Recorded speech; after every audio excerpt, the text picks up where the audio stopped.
Hey Ratbags, it's Jade. Welcome to a Sons of the Forest update video. The update's gone live today. Update number 4 is a bit light on actual tangible content, but it does have a bunch of improvements on it and a few new little items or ways to change the game. In fact, they made some big changes about discovery and how you progress, and that's what we're going to be focusing on today, as well as our first hidden or camera action. They've now added a camcorder, and there will be more videos in the future to give us more backstory. So you've seen the footage from my stream, and basically we went through, started a new game. They've now taken away the actual green markers. There's going to be much more about discovery now. You're going to have to actually find special laptops that will give the location of one and one only next location to go and explore. All you're going to see on your GPS is the location of the caves as well as the purple GPS locators, but you won't no longer see any of the green markings. Not until you've gone and discovered one of the laptops that then reveals the next location you need to discover.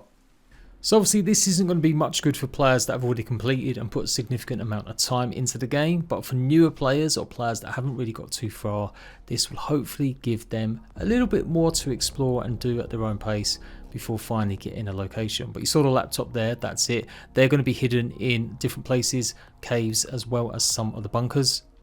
It will tell you the name of the location that you're going to be visiting once you unlock it, and it will show the green marker of where you go to next. So not completely removing the location of all the caves, it is a bit of an odd one. Out of everything you would expect maybe them not to have info on, I guess the bunkers makes the most sense. I guess geology shows that they could see some of the cave entrances, or likely cave entrances, maybe by drones that flew over. I don't know, it's a stretch. Compared to the original game, of course, where nothing was on show, this is a big improvement. Players wanted that feeling of it discovering stuff without being spoon-fed, and it did kind of rush through the game a little bit for a lot of players, not having to find it. Of course, with a map as big as this one compared to the original, there's no way you could have it just absolutely no markers on the map to show places. It would be too big and too frustrating, and I guess they want players to actually get through to the end of the game. So I guess this is the compromise. Let me know what you think about that. But for the vast majority of players already playing Sons of the Forest, this is kind of meaningless unless they add a whole bunch of new locations. And so inside the mall, inside the residential bunkers, you will go ahead and find this on the table and you'll be able to play back. And they're going to be adding much more videos in the future. This one shows pretty much how or what killed the cultists themselves as they sacrificed themselves, I guess, for their god or whatever they thought was coming. It's pretty cool, I have to say. I quite like this idea of giving us more backstory about certain things. Hopefully we'll get a lot more backstory to do with the guy in silver. But this is the only video so far. I do believe in the patch notes it says they haven't got any others, but they will be adding more in the future over time. On top of all that, they've got the brand new way to save your games. You can now put names in them. Yes, also added kick and ban pop-up messages when you've kicked or banned players from a game. There's a whole bunch of improvements, of course, as you might expect as well, including Kelvin now carrying 2 logs at a time. They've adjusted and made the night vision goggles a bit brighter, added more animations for the last boss fight, and you have to get Virginia to high sentiment now for her to visit more often. They've changed a lot of the AI, so a lot of the cannibals now have got their own little lives going on, or stuff happening. Particularly the females, it looks like they'll be doing stuff like drinking more blood and basically going from dead animals or cheering for other family members and occasionally dance to radio music. So that's pretty much it. I gotta say, I'm not that disappointed. I think at some point they've got to have some updates that maybe don't have a huge amount in them, but some small little bits and finer refinements and improvements. And this is obviously revamping quite a bit of the game. And we can only presume that in 2 weeks' time there may be more stuff added. I was surprised not to see improvements made to the electrical items, like obviously the solar panels and stuff. I thought that might get a bit more complicated. I'm guessing that's another time. So I'm going to rattle off and read you the patch notes now completely, almost. Well, the improvements and additions at least. And yeah, let's go for it. Oh, and they are working on the log sled. That's going to be coming in the next patch. Added more spots in village for cannibals to stand, watch or sit around. Muddies are now more likely to flee when scared. Cannibals now sometimes look at each other when not fighting. Cannibals have new animation variations for running, lounging attacks, making them more evasive in combat. Cannibal Creepy and Leaf Arm will now be visually broken and knocked off when hit.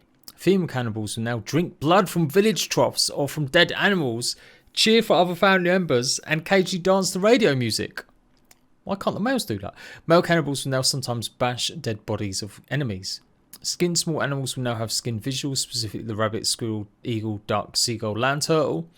Low health deer and moose will sometimes lay down and rest. Added a wetness amount per character that increases when submerged in water or cleaning in water and reduces in time when not. Oh no. Dead bodies now get washed, blood, dirt in water. Increased deer bleeding and increased damage caused by hitting front body. Bird flight speed increased by a small percentage. Torn silver jacket added to end mutant. Added some ducks on the golf course. Added North Arrow guide to minimap. Yay! Added ballistic impact effects from other players will now be visible multiplayer. Armor is now dropped if the player does not have enough available space for it if it's not cycled off being worn.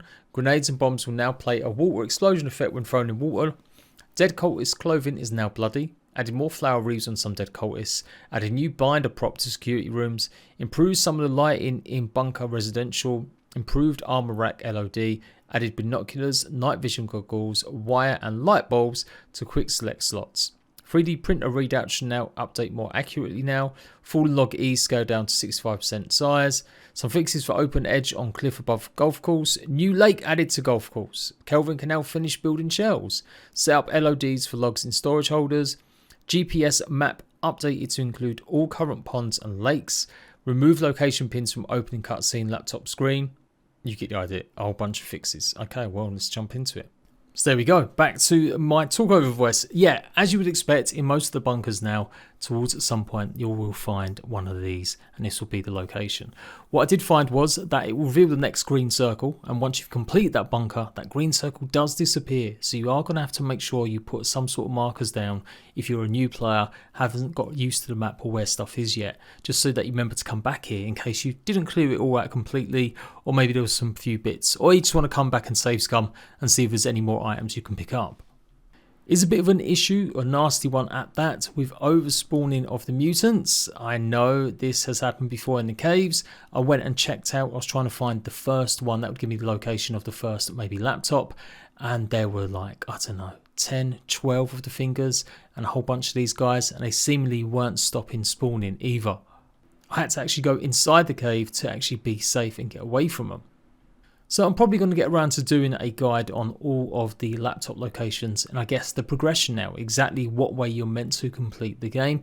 There has always been a rough way, but now we have it mapped out because you can't really complete the game without going through these specific stages or places.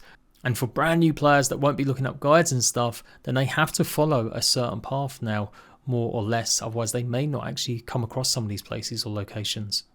It's a really interesting choice to do that now. It's such a shame I didn't have it at launch, but we'll see how it goes. And that's it. I will be back with more regular Sons of the Forest guides. And of course, when I have the big update in 2 weeks, I'll be here.